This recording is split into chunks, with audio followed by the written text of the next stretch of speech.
ಇವತ್ತು ಇಲ್ಲಿಯ ಗುರುಬಂಧುಗಳು ಅಂದ್ರೆ ನನ್ನ ಆತ್ಮಬಂಧು ಕ್ಯಾಲೆಂಡರ್ ಅನ್ನ ಮಾಡಿಸಿದ್ದಾರೆ.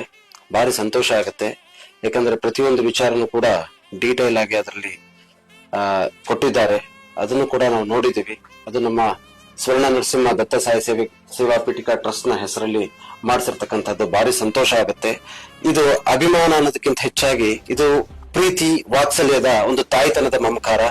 ಅಂತ ಮಮಕಾರಕ್ಕೆ ನಾವು ಕೂಡ ತಲೆಯನ್ನ ಬಾಗ್ತಾ ಇದೀವಿ. ನಾವು ಸದಾಕಾಲ ಹೇಳ್ತಾ ಇರ್ತೀವಿ, ಯಾವತ್ತು ಭಕ್ತರ ಪಾದದ ಧೂಳು ವಿಭೂತಿ ಸ್ವರೂಪದಲ್ಲಿ ನನ್ನ ಹಣೆಗೆ ಹಚ್ಕೊಳ್ತೀನಿ ಅಂತ. ಇಂಥ ಭಕ್ತರ ಪಾದದ ಧೂಳು ಸದಾಕಾಲ ನನ್ನ ಹಣೆಯಲ್ಲಿ ಇರ್ಲಿ ಅನ್ನುವಂತ ಒಂದು ಆಶಯ ನಮಗೆ.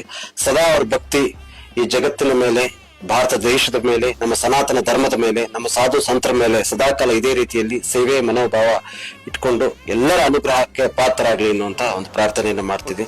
ಭಾರಿ ಸಂತೋಷ ಆಯ್ತು. ತುಂಬಾ ಖುಷಿ ಆಯ್ತು.